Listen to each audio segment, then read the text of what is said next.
The Bookshelf with me, Ryan Tubridy, is brought to you by Ballymore. Founded by Sean Mulryan in 1982, Ballymore has long put arts and culture at the heart of what it does, from supporting artists and performers to weaving creativity into the neighbourhoods it builds. Alongside this cultural commitment, Ballymore creates places with soul. Its international portfolio is filled with award-winning workspaces, homes, shopping centres and entire neighbourhoods across Dublin, London, Bratislava, Prague and Berlin. Places where design, innovation and creativity come together and where people can live, work and play.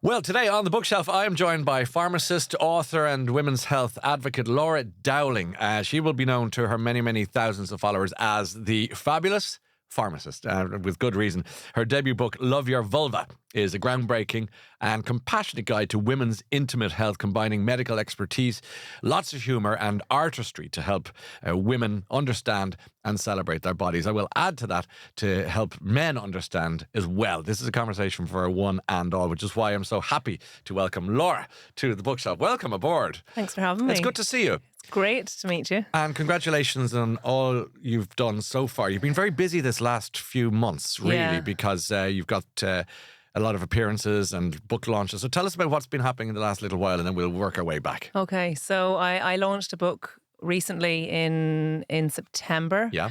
So that has been a whirlwind, I suppose, of exactly appearances. I've been over and back to the UK as well and trying to, I suppose, juggle everything. I'm also a mum of 3 lads who just want to eat all the time. Now, they can cook for themselves, but, you know, someone has to put the food into the fridge for them. What ages? So 17, 14 and 12. Yes. Yeah, I had to think about that for a minute. I never had sons, but I always felt that the lads, they kind of open the fridge, tip it into themselves. Do you know what I mean? It's not just take something out, it's like tip it in. Hoover it up. Hoover and, you know, it up. A shop goes in on a Tuesday and on a Thursday, they're like, where's the food? Where's the food? I'm like, is it actually all gone already? So yeah. So long as you keep them in chicken fillets and beef and potatoes, they tend to be okay. They're pretty self-sufficient.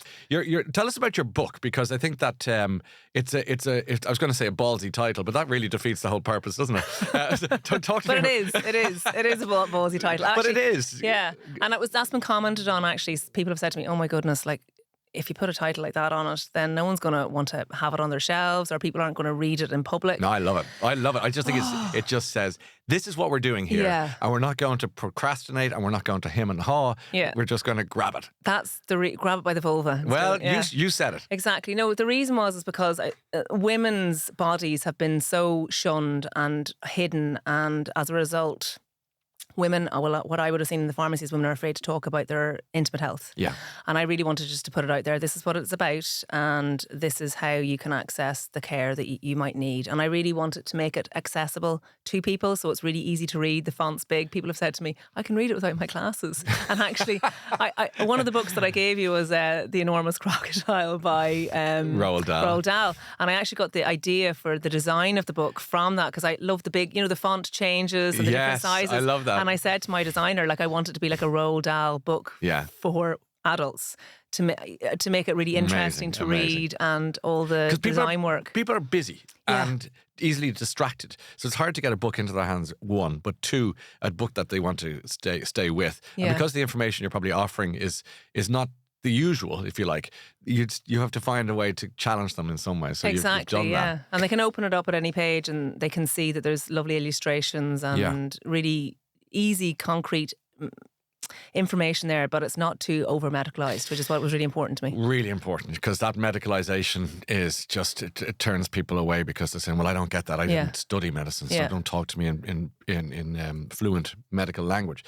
At what point, Laura, did you decide this needs a book, this needs more attention? Was it over years, or did you meet somebody at the counter one day and say, I'm done? Was there a trigger? So the whole reason for the book, I suppose, if we go back a little bit, was the shows. And then the reason for the shows was my some corporate talks that I'd done.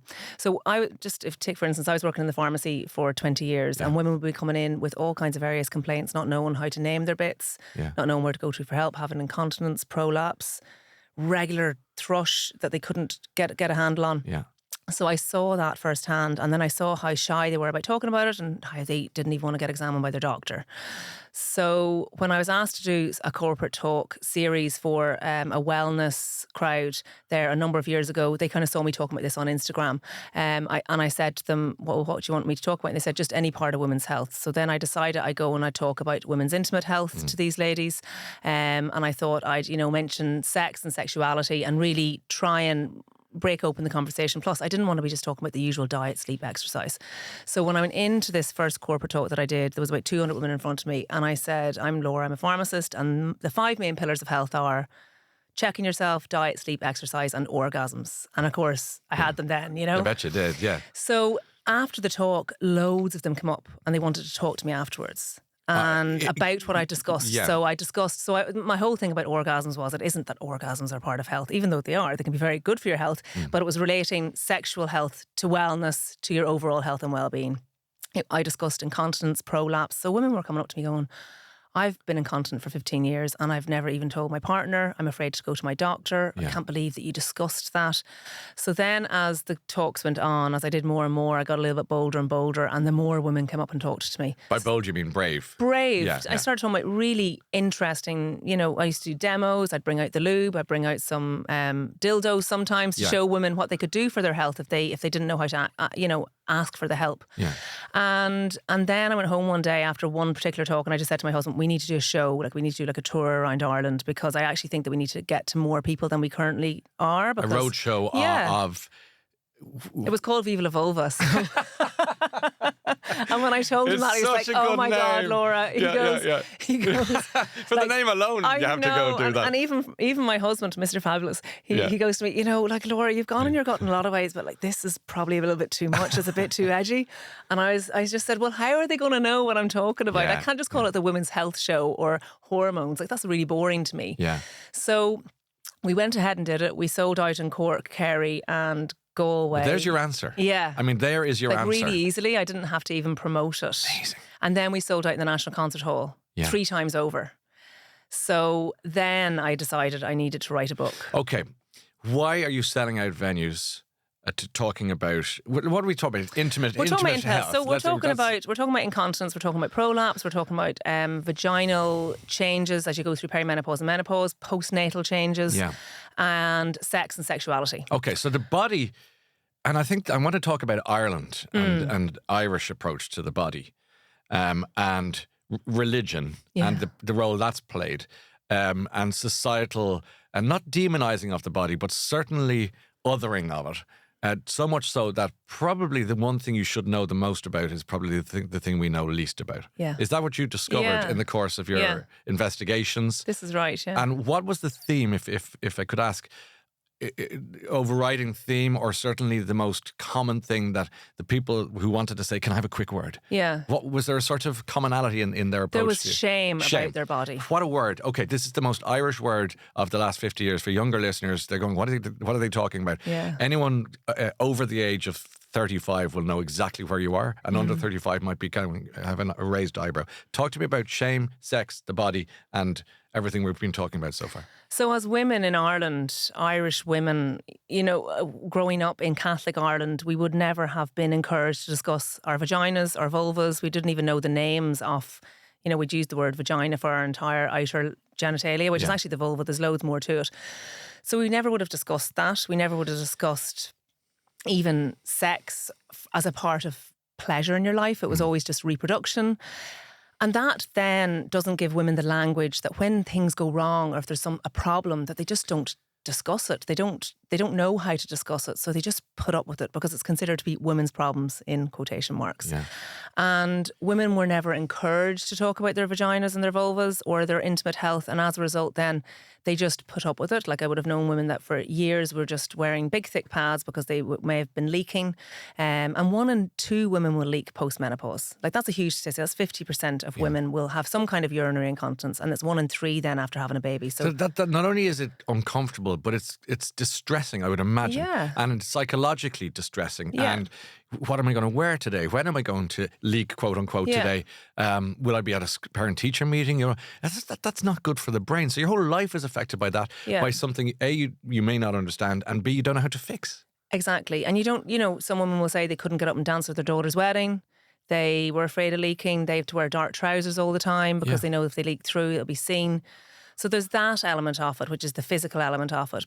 And then there's the prolapse as well that we would have talked about, which is, women's organs in their pelvis, so their bladder, their bowel, their uterus, falling into the vagina because as we get old, as we have vaginal deliveries, and then as we get older and our estrogen levels drop, the pelvic floor, which is like a hammock that keeps all these organs in place, slackens. So that can happen, which can cause a dragging and an uncomfortable feeling in a woman's vagina. So if you consider women can get, one and two will get incontinence, many will have prolapse, and they just put up with it. So it affects them. They tend to retract from society. They don't go and exercise the way they should. They're afraid to lift heavy weights.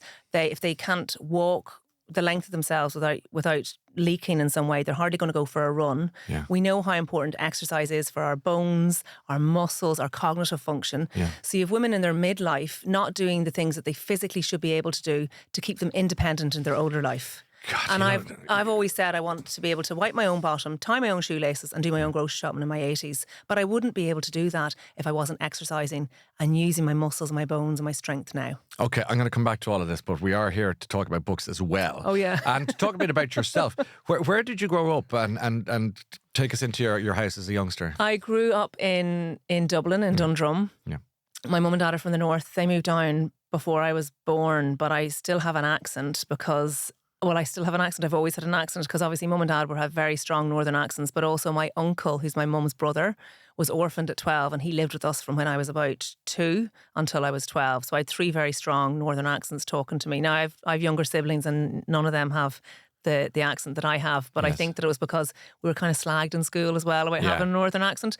So, but I didn't really care about that. But you were able for that, were I was you? able for it. Where did that come from, the steeliness? Because not everyone would be able for slagging at school. Yeah, I don't know. I just was able for it. I suppose I was confident. Mum instilled confidence in me, so I had that from the start. How does a mother instill confidence in her daughter?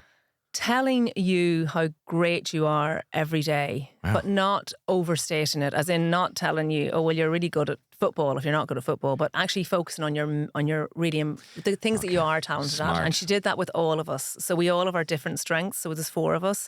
And Mum would have honed in on all of our different strengths and said, you're so good at this, you're so good at this. That's great. I used to watch a show called X Factor. And this person would come out with all guns blazing and not a note in their head. And I said, God, their mother must have loved them. But your mother loved you and probably still does. Although, I don't know, we'll talk about that in a second. But no, of course she does. And but for the fact that she honed it and said, right, you're good at that, therefore I'll encourage that. Yeah. That was pretty good mumming. No, she was a great mum. Is a great mum, still is. And Dad was good, but Dad's a bit quieter. Mum would have been very much the forefront. She would have been full of praise. Dad was obviously... loved us very much, but he was the quieter parent in the relationship, I suppose. Siblings, brothers, sisters? I have 2 brothers and 1 sister. They're all younger than me, so yeah. So you were the eldest. Bossy or beautiful or? Me, personally. Yeah, were you as the eldest kid? I think as the Not eldest. Now. Probably still am bossy. I don't know, you'd need to ask them. I suppose I was the boss of the family. As in, Mum worked as a midwife, so she worked nights, 7 days on, 7 days off. And during the summer holidays, I would have minded my young brothers and sisters as well. I would have taken my very younger brother is 10 years younger than me. So I remember, Mum would have sent me down to the shops at 12 when he was about 2 to get milk and bread, say, but I would have gone on an excursion, would have gotten the 75 bus and taken him to Nut Grove, even though I could have just gone down the lane. So, and people were probably looking at me thinking, Jesus, is that her? Is that her child? So from a very young age, I took that role as older sister, but I don't think that I upset them too much. Like, we get on really well. Okay, good. Yeah. Were you a reader or? I was. As a youngster, I loved reading. I suppose later in life, I find it difficult to get the time to read. So I started using Audible a while back. But more recently, actually, I did read a book, Roots, by Alex Hanley, and I loved it. And it made me think I need to actually get back to giving myself time to actually enjoy reading a book rather than it being read to me, because I find sometimes with Audible you can kind of drift off a little bit. I can't do listening. I think listening it matters and it counts, so I'm not dismissive of it, but my brain doesn't allow for I'm too distracted, so I need to be able to I'd just be going rewind 5 seconds every time because it's too much. That does happen to me. It's for the busy brain.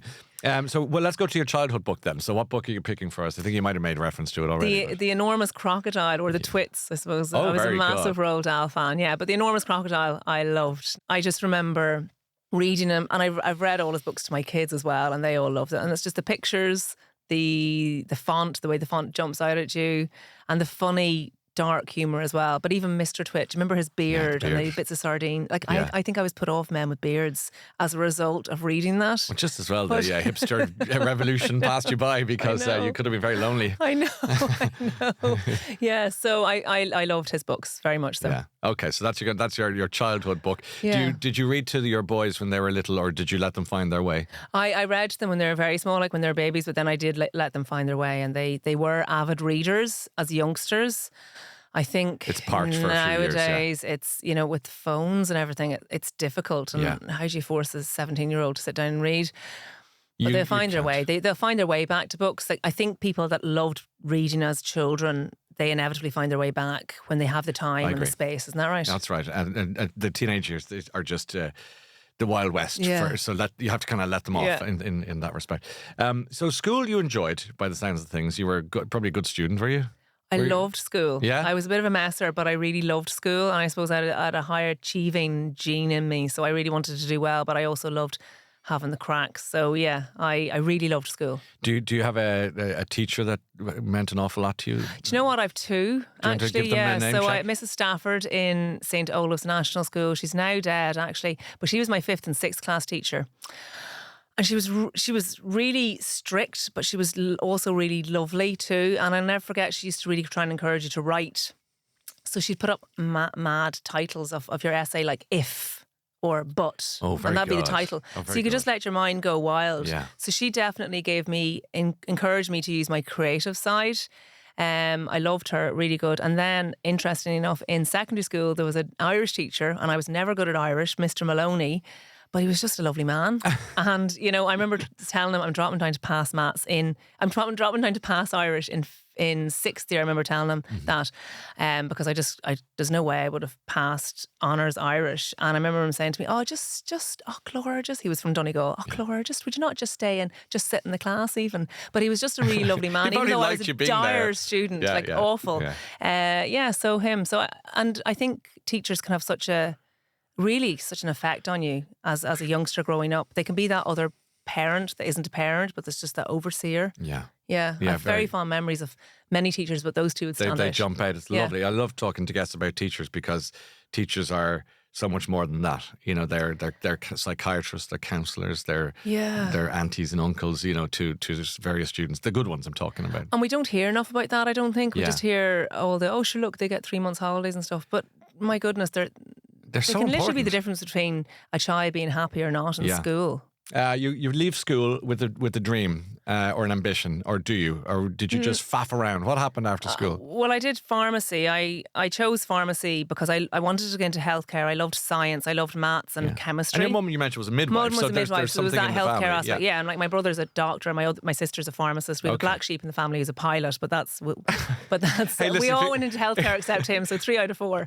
If you're going to have a black sheep, send him up to the skies. He might as well be a pilot. Yeah. So I chose pharmacy again because I liked the idea of working in healthcare, being patient-facing, and learning about health and drugs and illness, but not being a doctor, because I didn't really like blood or guts, and the idea of dissecting cadavers just didn't appeal to me.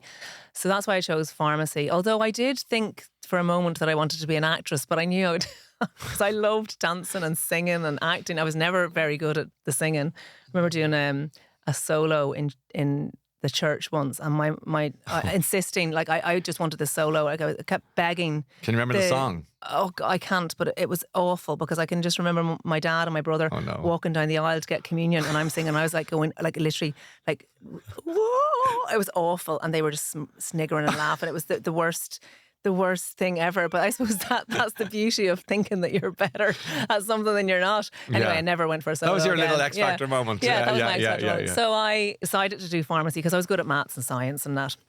went into pharmacy, did my 4 years in Trinity as the degree course, and then it's a 1-year internship then in a pharmacy setting. But I failed first year miserably. Okay. Yeah, so I suppose I studied so hard for my leaving cert to get all the A's that I needed to get in, that I then hit first year pharmacy school and went, fuck this. Party. I am off the scene now. And my poor parents were probably distraught. I also met my now husband then, because I took him to the Debs.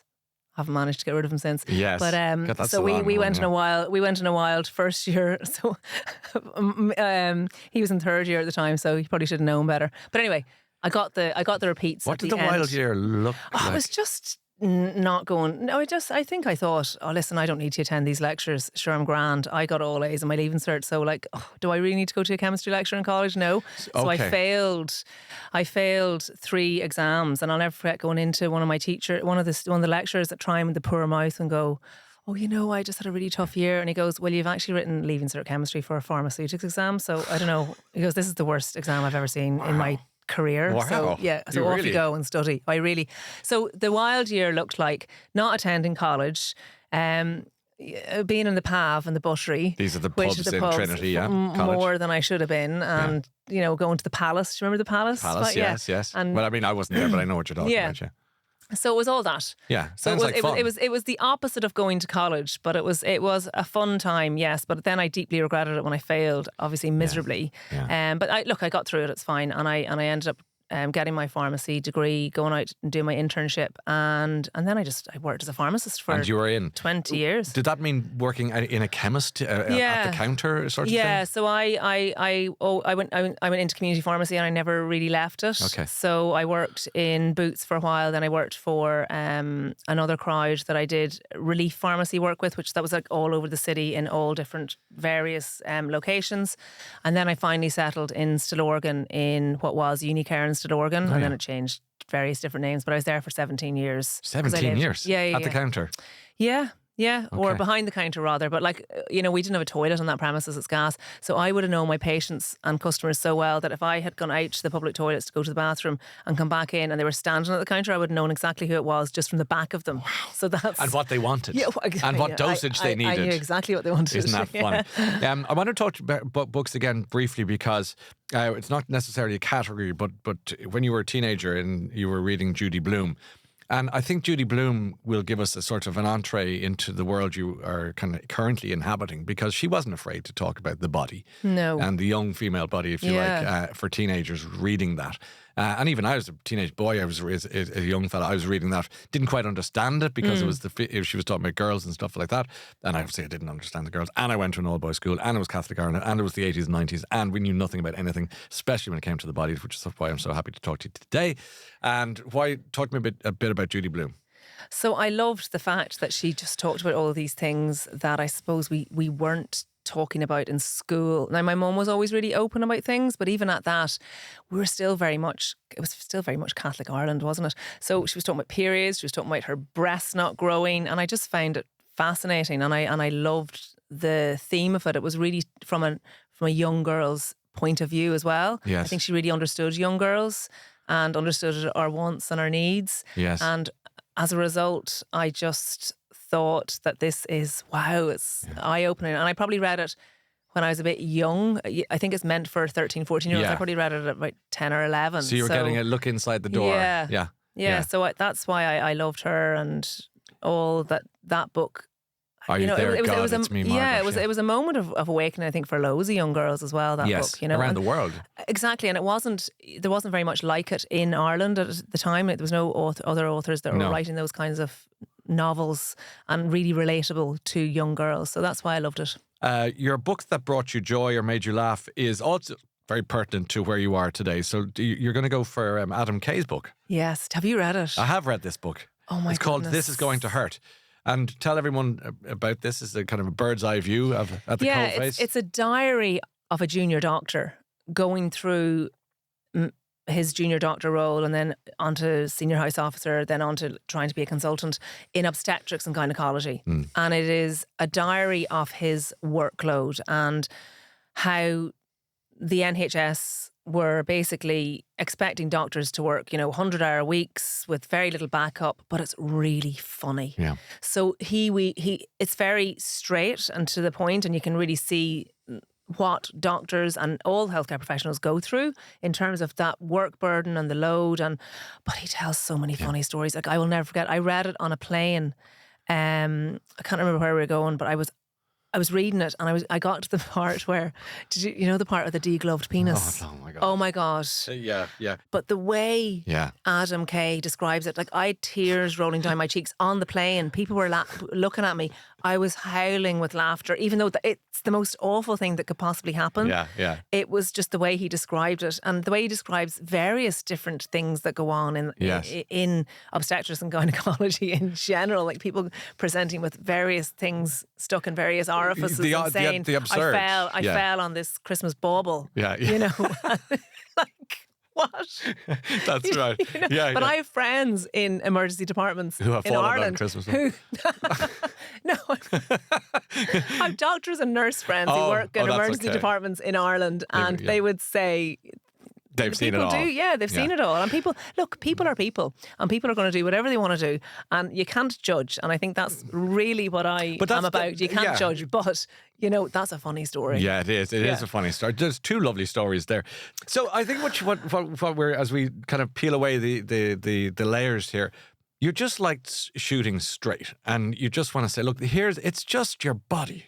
Yes, we have to wear clothes. It's the nature of society and what have you. But ultimately, it's a really important piece of kit. And for some reason, we have decided in society, broadly speaking, not just Irish, let's not be too harsh on ourselves, but definitely Ireland, we've decided that it is a thing. It is a carcass that we'd be more comfortable talking about a cow in a field than we'd ever be about ourselves. How did we get to that point, I wonder, that we just don't like saying certain words or describing certain things?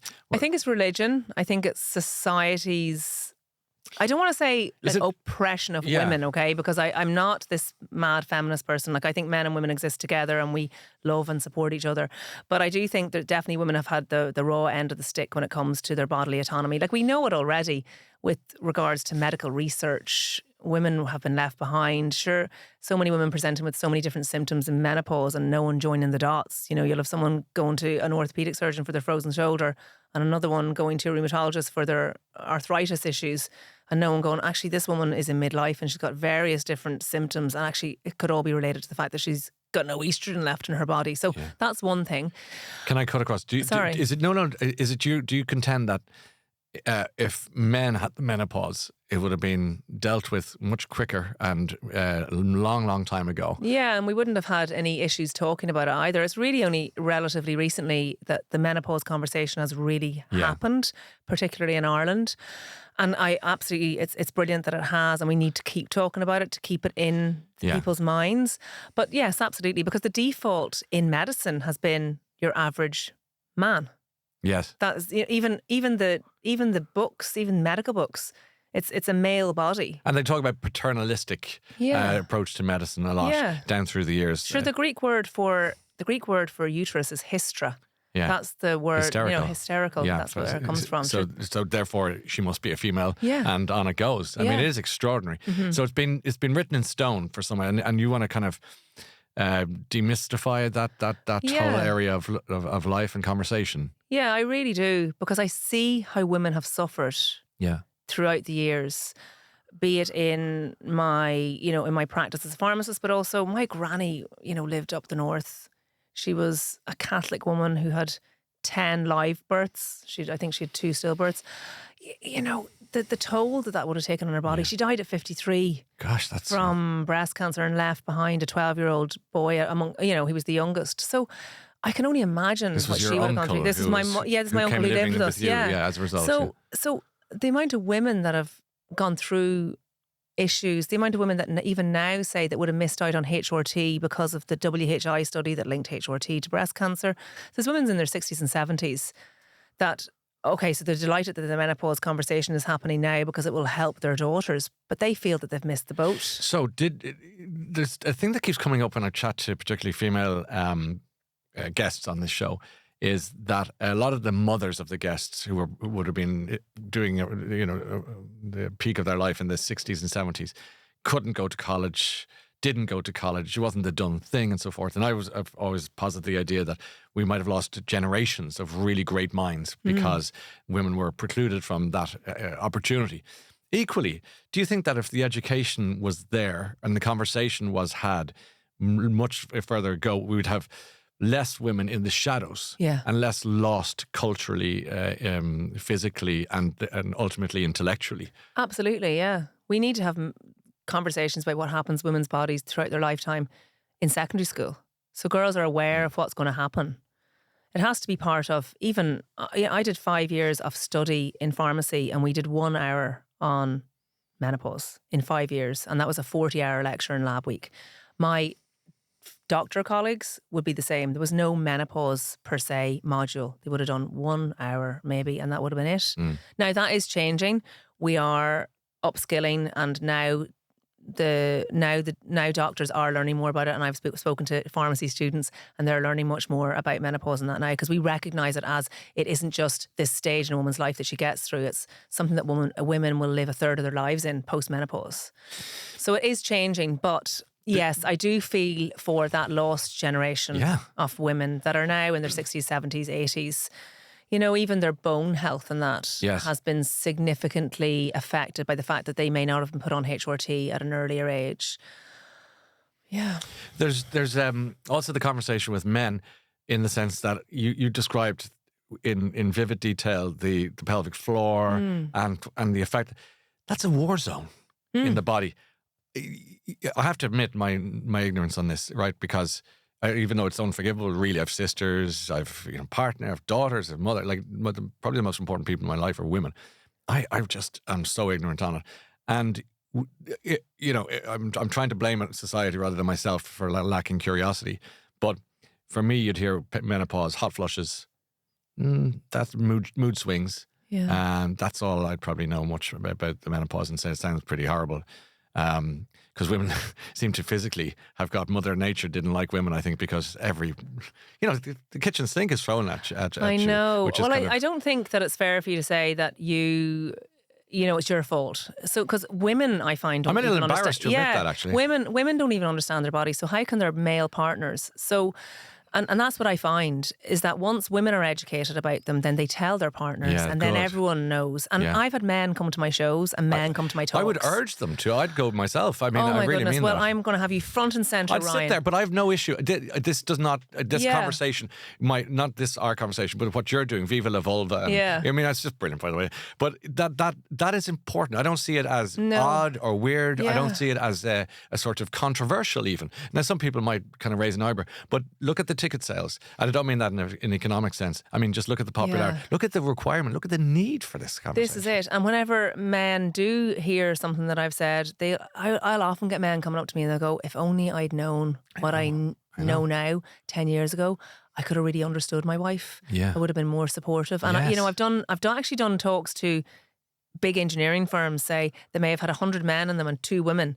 And the men, the questions keep coming because they just want their wives to be happy, their daughters to be happy, their mothers to be happy.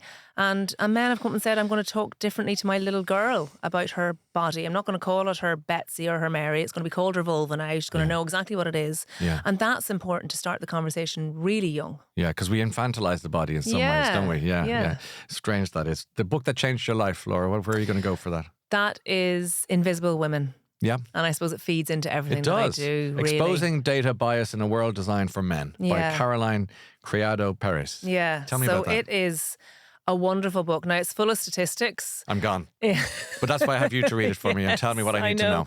It's all about the gender bias gap in data. So it's basically about the fact that the world, now not deliberately, but the world is built for men. Be it from a policy point of view, from even infrastructure, from medicine, that it's built for your average man. And if we were to go any deeper, it's your average white man.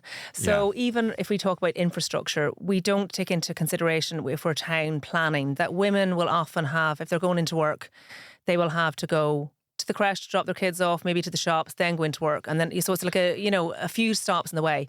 We plan it for straight line commuting. So it's planned for a man to go from his house to work and back. We don't take into consideration in medicine how women are not just small men. We're actually physiologically very different. And up until very recently, women were excluded from clinical trials because of our menstrual cycle, causing, I suppose, changes in our own bodies and the way we would react to normal life.